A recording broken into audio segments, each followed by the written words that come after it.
दोस्तों स्टडी 91 के YouTube channel में आप सभी का बहुत बहुत स्वागत है। दोस्तों आज आप सभी के समक्ष मैं लेकर हाजिर हूं मध्यकालीन भारत के इतिहास की क्लास, जिसमें हम चर्चा करने वाले हैं मोहम्मद गौरी के बारे में। जी हां दोस्तों, इसके पहले दोस्तों प्राचीन इतिहास आपको बाकायदा पढ़ाया गया 45 लेक्चर में दोस्तों जो है कंप्लीटली तरीके से दोस्तों मैंने आपको प्राचीन इतिहास की क्लासेस दिया। आपने नहीं देखा है तो जाके देख लीजिए वीडियो। आज हमारा दोस्तों 48वां दिन है, ठीक है। इसके बाद दोस्तों 46 नंबर पर हम लोगों ने शुरू किया था भारत में प्रथम अरब आक्रमण या भारत का प्रथम मुस्लिम आक्रमण। अच्छा, किसने किया था? तो मोहम्मद बिन कासिम ने किया था। इसके बाद 47वां लेक्चर हमने दिया था महमूद गजनवी पर। आज 48वें लेक्चर की बारी है और आज हम लोग कवर करने चल रहे हैं दोस्तों भारत का द्वितीय तुर्क आक्रमण, क्योंकि पहला तुर्क आक्रमण तो दोस्तों सुबुक्तगिन ने किया था। आगे सुबुक्तगिन का ही पुत्र था महमूद गजनवी, और ये दूसरा तुर्क आक्रमण है जिसको याद रखेगा मोहम्मद गौरी के बारे में क्या क्या सवाल आपसे आपकी परीक्षा में पूछे जा सकते हैं। हर संभावना जो बन सकती है उस तरह के सवाल आपको मिल रहे हैं, ठीक है। याद रखेगा आज हमारा क्वेश्चन नंबर 1411 से लेकर के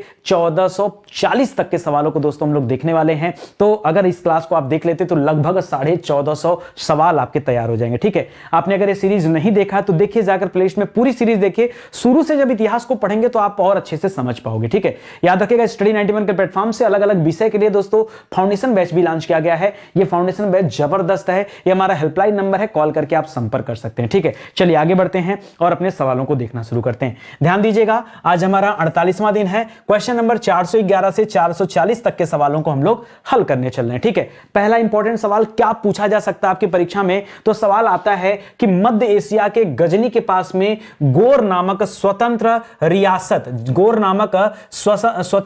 रियासत की स्थापना दोस्तों किसने किया था, ठीक है। सिर्फ आपसे क्या पूछ रहा है कि गोर नाम का जो स्वतंत्र रियासत था यह किसने स्थापित किया था? तो यहां पर नाम याद रखेगा गयासुद्दीन मोहम्मद बिन। कहां दिमाग है, गोरी बोलने जा रहे हो क्या? रुको भाई, अभी गोरी पे नहीं आना है, पहले आप पुराना इतिहास उठा के देखिए, ठीक है। तो गयासुद्दीन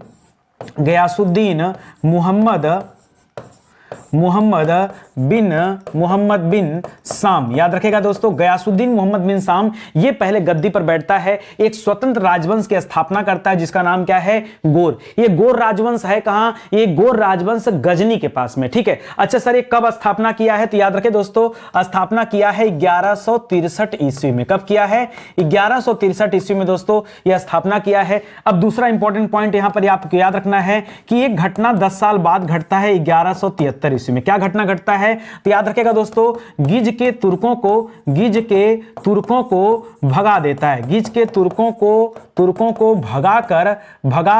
भगाकर किसे दोस्तों? अपने भाई को गद्दी पर बिठाता है। अपने भाई को क्या करता है दोस्तों? गद्दी पर बिठाता है। कौन? याद रखेगा, यही गयासुद्दीन मोहम्मद साम, ठीक है। किसको भगा दिया? तो वो जो गिज यानी गजनवी के आसपास दोस्तों जो तुर्क रहते थे उनको भगा करके क्या किया? अपनी गद्दी पर अपनी जगह पे किसे बैठा दिया? 10 साल बाद इसका छोटा भाई आकर गद्दी पर बैठ जाता है। छोटे भाई का नाम क्या है? लिख रहा गयासुद्दीन मोहम्मद बिन साम के बाद राजा कौन बना? तो याद रखेगा 1173 ईस्वी में कौन राजा बन गया दोस्तों? यहां पर नाम आता है दोस्तों शिहाबुद्दीन मोहम्मद बिन साम। क्या नाम है?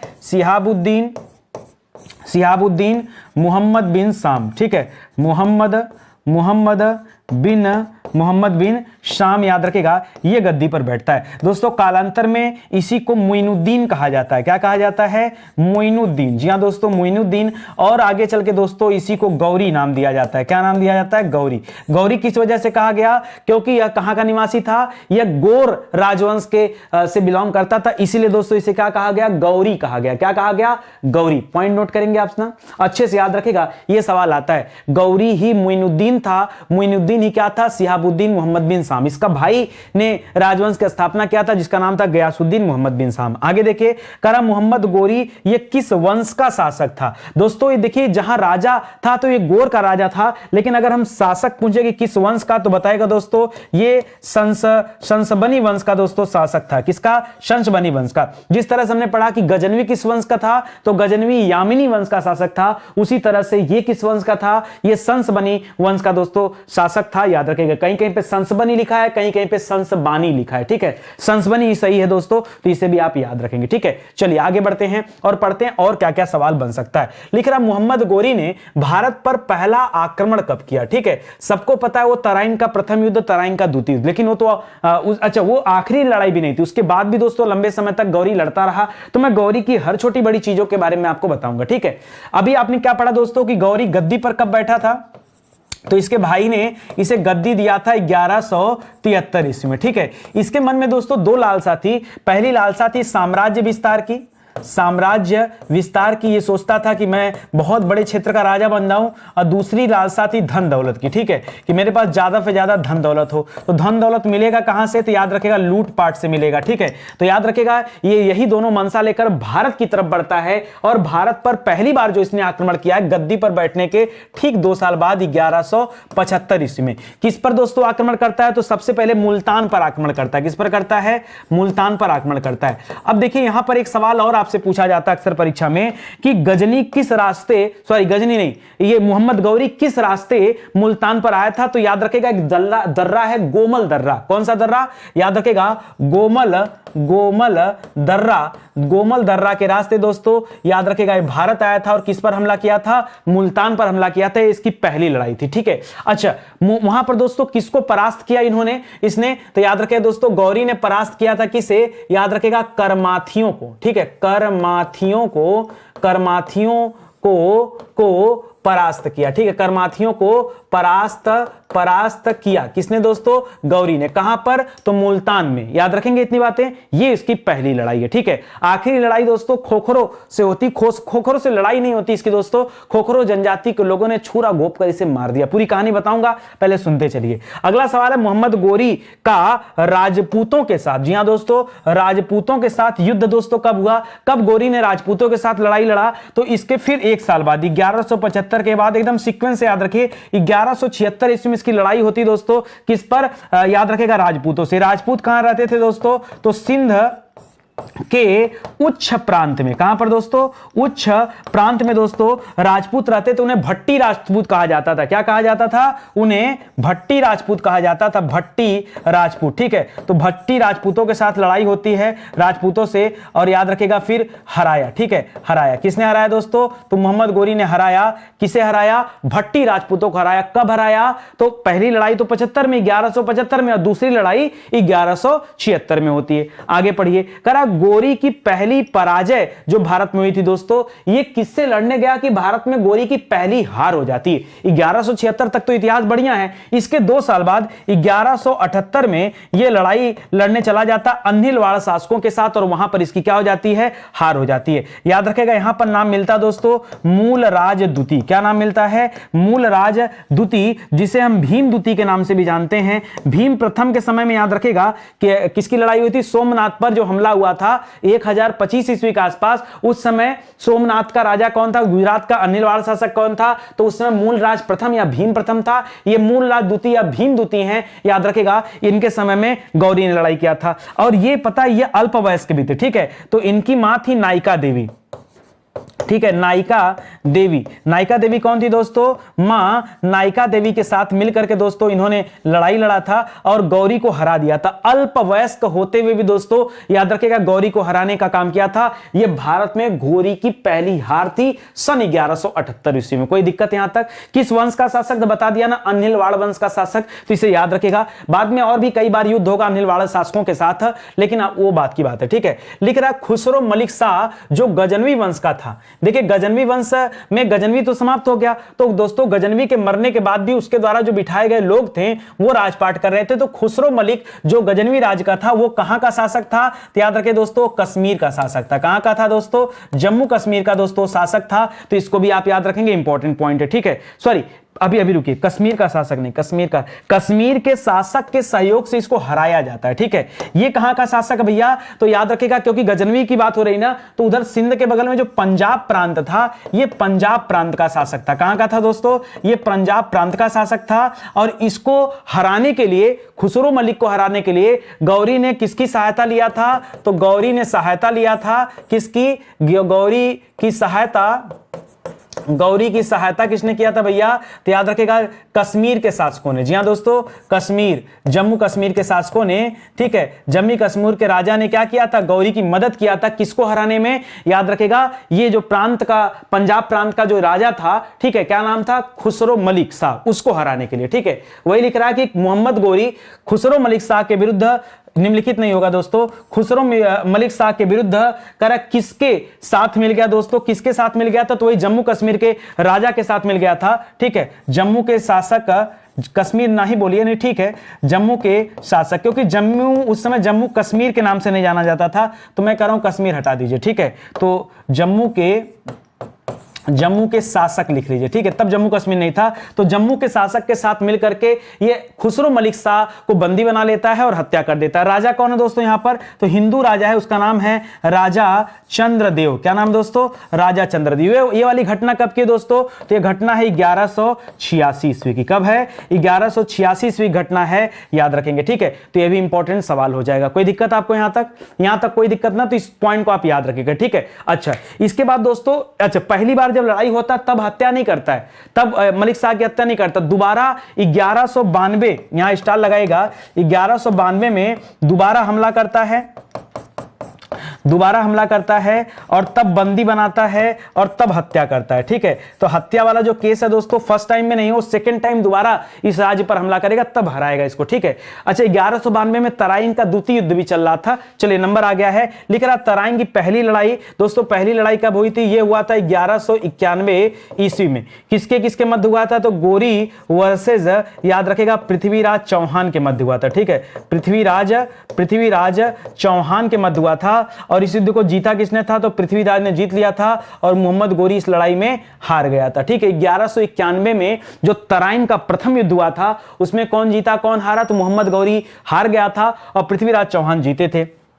तराइन का द्वितीय युद्ध जो हुआ था दोस्तों, ये कब हुआ था? याद रखेगा, ये युद्ध हुआ था 1192 ईस्वी में। किसके मध्य हुआ था? तो याद रखेगा, गौरी वर्सेस, याद रखेगा, किसके बीच में? गौरी वर्सेस पृथ्वीराज चौहान तृतीय। ठीक है, पृथ्वीराज चौहान तृतीय के मध्य हुआ था। अब दोस्तों कौन हारा? अब पृथ्वीराज चौहान हार गए और गौरी यहां पर जीत गया। ठीक है, तो ये एक निर्णायक युद्ध साबित हुआ, क्योंकि इस लड़ाई के बाद गौरी के रास्ते से सब कुछ हट गया और दिल्ली सल्तनत का रास्ता खुल गया। दिल्ली क्षेत्र पर कब्जा करने का उसकी मुहिम शुरू हो गई। तो देखिए, लिख यही रहा है अगला सवाल कि किस लड़ाई में मोहम्मद गोरी के लिए दिल्ली का क्षेत्र खोल दिया था? किस लड़ाई में नहीं, किस लड़ाई ने मोहम्मद गोरी के लिए दिल्ली का क्षेत्र खोल दिया था? तो याद रखेगा, तराइन का द्वितीय युद्ध। जी हां दोस्तों, तराइन का द्वितीय युद्ध जो था कब हुआ था दोस्तों? 1192 ईस्वी वाला। जब पृथ्वीराज चौहान की हार हो जाती है, तो अब दिल्ली वाला क्षेत्र भी खुल जाता है और आगे गोरी अपने साम्राज्य का विस्तार करते हुए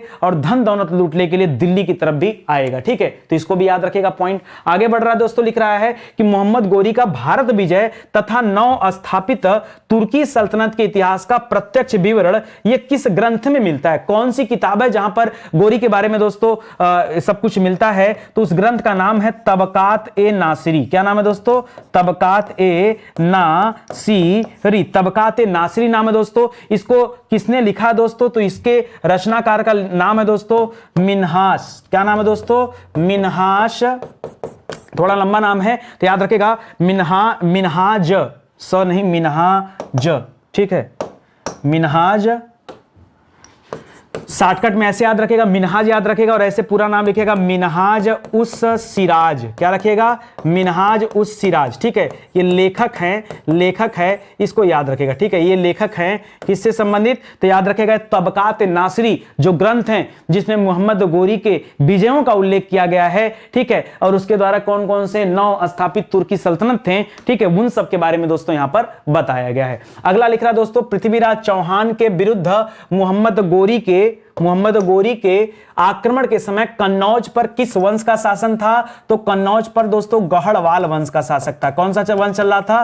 कन्नौज पर गढ़वाल वंश चल रहा था। ठीक है, तो इसको याद रखेगा। अच्छा, पृथ्वीराज चौहान के साथ कितने युद्ध लड़ा गया? तो एक युद्ध लड़ा गया 1191 ईस्वी में और एक युद्ध लड़ा गया 1192 ईस्वी में। दो लड़ाई लड़ी गई, तो दोनों को याद रखेगा। लिख रहा है चंदावर के युद्ध किसके मध्य हुआ था? ठीक है, तो चंदावर का युद्ध हुआ था दोस्तों, उस समय गढ़वाल वंश का शासक दोस्तों कौन था? याद रखेगा जयचंद। कौन था दोस्तों? जयचंद। इसी जयचंद के साथ दोस्तों लड़ाई हुई है, ठीक है। चंदावर का युद्ध हुआ है किसके किसके बीच में? गौरी और जयचंद के बीच में। कब हुआ है? तो 1194 ईस्वी में हुआ है, ठीक है। इसको भी आप याद रखेगा, ठीक है। ये सब क्रीम सवाल हैं। अगला लिख रहा है मोहम्मद गोरी ने किस युद्ध में भाग नहीं लिया? जी हां दोस्तों, बहुत सारा युद्ध हुआ तो किसमें भाग नहीं लिया था? याद रखेगा जो अन्हिलवाड़ के साथ युद्ध हो रहा था, अन्हिलवाड़, ठीक है। अन्हिलवाड़ के साथ जो अगला बाद में युद्ध हुआ, अन्हिलवाड़ के जो चालुक्य वंशी शासक थे, चाहे इनको चालुक्य कहिए और चाहे इन्हीं को क्या कहा जाता है? सोलंकी शासक, ठीक है। सोलंकी शासक याद रखेगा, इनके साथ दोस्तों कभी कोई दिक्कत नहीं हुआ। कब दोस्तों? 1197 और 98 के दौरान दोस्तों जो लड़ाई हुई है, ठीक है, उसमें इसने हिस्सा नहीं लिया। ये लड़ाई कौन लड़ा था? तो याद रखेगा ये लड़ाई ऐबक ने लड़ा था, जो कि गौरी का क्या था? गुलाम था, ठीक है। इस लड़ाई में गौरी ने भाग नहीं लिया। और भाग भी कैसे लेता? अन्हिलवाड़ शासकों ने दोस्तों पहली बार गौरी को हराया था। भारत में गौरी की जो पहली पराजय थी 1178 ईस्वी में, वो किसने कराया था? मूलराज प्रथम, जो आपने पीछे मूलराज द्वितीय जो पीछे पढ़ा आपने, या भीम द्वितीय, वो किस वंश शासक है? वो अन्हिलवाड़ या चालुक्य सोलंकी शासक ही तो है। तो याद रखेगा दोस्तों, उसने हराया था तो दोबारा चेष्टा नहीं किए उसके साथ लड़ाई करने का, ये आप जरा याद रखेंगे, ठीक है। अच्छा, याद रखें दोस्तों, स्टडी 91 के प्लेटफॉर्म से बहुत सारी किताबें आई हैं, तो सैंपल के तौर पे किताबें दिखाई जा रही हैं। आप चाहें तो इन किताबों को ले सकते हैं हमारे वेबसाइट से, हमारे एप्लीकेशन से, या फिर अमेजन, फ्लिपकार्ट, हर जगह किताबें हैं दोस्तों, वहां से आप प्राप्त कर सकते हैं। जिस तरह का क्वालिटी कंटेंट दोस्तों आपको हमारे क्लास में मिलता है, इससे कहीं ज्यादा बेहतर तो फाउंडेशन बैच या हमारा जो पेड क्लास है वो है, और किताबें तो अल्टीमेट है। किताबों में तो हम वो लिखने का प्रयास कर रहे हैं जो आप ढूंढते होंगे, ठीक है। चलिए आगे बढ़ते हैं। अगला सवाल लिखिए। लिख रहा है गुजरात अन्हिलवाड़ या अन्हिलवाड़ा का युद्ध दोस्तों किसके बीच हुआ था? तो याद रखेगा, अब हमने कहा ना कि अन्हिलवाड़ के युद्ध में कौन थे दोस्तों? तो अन्हिलवाड़ शासक क्या, अच्छा ये क्या कहलाते थे दोस्तों? तो इनको चालुक्य भी कहा जाता था या इनको सोलंकी भी कहा जाता था, सोलंकी शासक, ठीक है। तो ये और ऐबक, याद रखेगा कौन? कुतुबुद्दीन ऐबक, ठीक है। कुतुबुद्दीन ऐबक जो गुलाम था वो, और इनके बीच में लड़ा गया था। अच्छा, अन्हिलवाड़ शासक उसमें था कौन? तो आप 20 बार पढ़ चुके दोस्तों, याद रखेगा भीम द्वितीय। क्या नाम है दोस्तों? भीम द्वितीय। चलिए आगे बढ़ते हैं। लिख रहा है किस युद्ध में मोहम्मद गोरी ने कुतुबुद्दीन ऐबक की असाधारण वीरता से प्रभावित होकर उसे भारतीय प्रदेश का सूबेदार बना दिया, ठीक है। वैसे तो कुतुबुद्दीन ऐबक कौन था? याद रखेगा एक गोरी का गुलाम था, ठीक है। और गोरी के एक दो गुलाम नहीं थे, गोरी के बहुत सारे गुलाम थे। उन गुलामों में याद रखेगा ये जो कुतुबुद्दीन ऐबक थी, इसकी असाधारण वीरता को देखते हुए गौरी ने इसे क्या कर दिया? सूबेदार बना दिया। भाई किस युद्ध में उसने इसकी वीरता देखी थी? तो याद रखेगा तराइन के द्वितीय युद्ध में। जी हां दोस्तों, तराइन के द्वितीय युद्ध जो कि हुआ था 1192 ईस्वी में, उसमें दोस्तों इसकी असाधारण वीरता को देखते हुए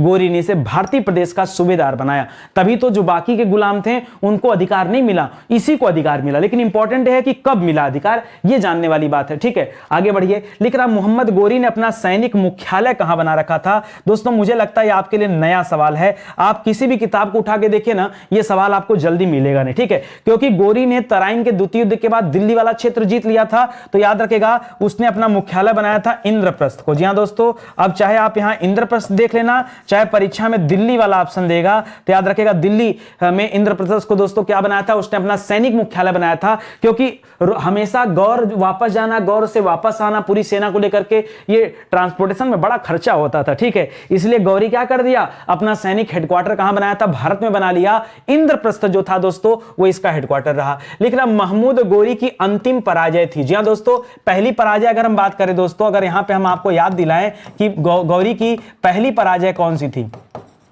तो आपने पीछे पढ़ा दोस्तों कि 1178 ईस्वी में गोरी लड़ बैठा किससे? भीम द्वितीय के साथ लड़ बैठा, ठीक है। और भीम द्वितीय ने अपनी मां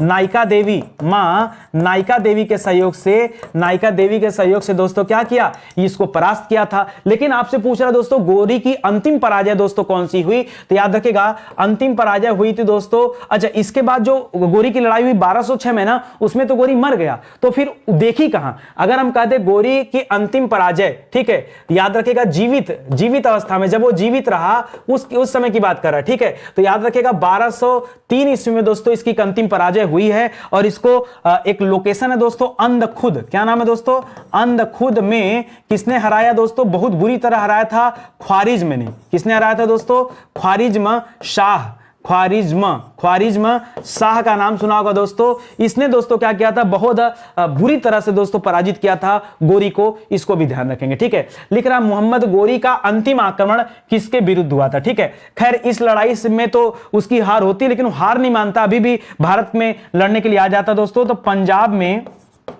पंजाब के खोखरों के खिलाफ वो आंदोलन, एक खोखरों के खिलाफ याद रखेगा क्या करता है, एक मुहिम चलाता है। और उसी मुहिम के दौरान दोस्तों खोखरो जनजाति के लोगों ने याद रखेगा 1206 ईस्वी में क्या किया दोस्तों, छुरा घोंप कर क्या कर दिया, हत्या कर दिया। किसकी हत्या कर दिया, गोरी की हत्या कर दिया। इस तरह से गोरी का चैप्टर 1206 ईस्वी में क्या हो जाता है, द एंड होता है। कहां पर दोस्तों, सिंधु नदी के किनारे, इसको भी याद रखेगा, सिंधु नदी के किनारे। लिख रहा मोहम्मद गोरी की हत्या 15 मार्च 1206 ईस्वी को हुई। उसे कहां पर दफनाया गया। ठीक है, तो देखिए हत्या तो उसकी सिंधु नदी किनारे हुई, लेकिन उसको वापस ले जाके कहां दफनाया गया दोस्तों, तो गजनी में दफनाया गया। देखिए हत्या कहां हुई थी दोस्तों, यहां पे लिखिए अलग से, हत्या सिंधु नदी के तट पर हुआ, सिंधु नदी के तट पर। जी हां दोस्तों, सिंधु नदी के तट पर दोस्तों क्या हुआ, इसकी हत्या हुई है। एक जगह है उसका नाम है दयमक, ये भी याद कर लीजिए। ठीक है, दयमक नामक जगह पर दोस्तों उसकी हत्या किया गया है। ठीक है, और गजनी में ले जाके उसको दफना दिया गया। ऐसा नहीं कि इस विद्रोह में सिर्फ और सिर्फ खोखरो जनजाति के लोग थे, इस विद्रोह में खोखरों का साथ शिया संप्रदाय के मुस्लिमों ने भी दिया था, वो भी याद रखेंगे। ठीक है, वो भी इंपॉर्टेंट सवाल आपके लिए। लिख रहा मोहम्मद गोरी द्वारा जारी सिक्कों पर अंकित है, क्या अंकित है दोस्तों, तो जो सिक्का होता है ना, उस सिक्के के एक तरफ दोस्तों याद रखेगा लक्ष्मी जी की आकृति है, लक्ष्मी जी की आकृति है। ठीक है, आकृति है। और दूसरे तरफ क्या है दोस्तों, याद रखेगा कलमा लिखा हुआ है। क्या दोस्तों, कलमा लिखा है, याद रखेंगे। तो ये आपके लिए इंपॉर्टेंट हो गया कि गोरी के सिक्कों पर क्या अंकित है, तो ये याद रखेगा। लिख रहा बिहार और बंगाल की विजय करने वाला तुर्की सेनापति कौन था, तो तुर्की सेनापति भी था और गोरी का क्या था, गुलाम भी था। ठीक है, खैर इसका नाम क्या है, तो इसका नाम है कुतुबुद्दीन बख्तियार खिलजी। क्या नाम है, कुतुबुद्दीन बख्तियार खिलजी। क्या नाम है दोस्तों, कुतुबुद्दीन बख्तियार खिलजी जो है ये निकल गया दोस्तों किसकी विजय करने, तो बिहार और बंगाल की विजय करने निकल गया। ये एक तुर्क सेनापति था, किसका दोस्तों, तो याद रखेगा मोहम्मद गौरी का। लिख रहा जब बख्तियार खिलजी ने 1097 ईस्वी में, अभी गौरी मरा नहीं है, 1097 ईस्वी में बिहार पर आक्रमण किया। उस समय बिहार की राजधानी कहां थी, याद रखेगा उदंतपुर थी। कहां पर थी, उदंतपुर इसकी राजधानी थी। और वहां का राजा दोस्तों कौन था, तो वहां के राजा का नाम था इंदुमन नीरू। क्या नाम है दोस्तों, इंदुमन नीरू, याद रखेगा, यह बिहार का राजा था। और जब बंगाल पे हमला किया तो वहां का राजा कौन था, वहां का राजा लक्ष्मण सेन था। ठीक है, तो दोनों याद रखेगा इंदुमन के समय में। अच्छा, जब ये जा रहा था ना 1197 में, तो याद रखेगा 1097 नहीं, यहां 1197 करिए। ठीक है, 1097 कहां आ जाएगा। ठीक है, 1197 में लड़ाई हुआ था, तो उस समय इंदुमन नीरू ने दोस्तों, नीरू के साथ इसकी लड़ाई जब जा रहा था तब नालंदा को नहीं जलाया, जब लौट के उधर से बंगाल को जीत करके जब वापस आ रहा था तब इसने नालंदा में आग लगाया था। नालंदा में आग लगाने वाला यही बख्तियार खिलजी ही है। लिख रहा है जब बख्तियार खिलजी ने 1199 यानी 1199 ईस्वी में बंगाल पर आक्रमण किया, उस समय वहां का शासक कौन था, तो याद रखेगा लक्ष्मण सेन दोस्तों वहां का शासक है, याद रखेंगे। ठीक है, और लक्ष्मण सेन याद रखेगा सेन वंश का राजा है, ये भाग खड़ा हुआ। ठीक है, और पूरा जो है बंगाल लूट लिया बख्तियार खिलजी ने और लखनऊती को अपनी राजधानी बना दिया। ठीक है, जीत के पूरा विजित क्षेत्र में आ गया ना, तो इसको भी याद रखेगा। लिख रहा 1202 ईस्वी में नालंदा विश्वविद्यालय को किसने नष्ट कर दिया दोस्तों, नष्ट क्या दोस्तों आप कह दीजिए, जला दिया। ठीक है, क्या कर दिया, जला दिया, जला के राख कर दिया। किसने दोस्तों, याद रखेगा बख्तियार खिलजी ने। बख्तियार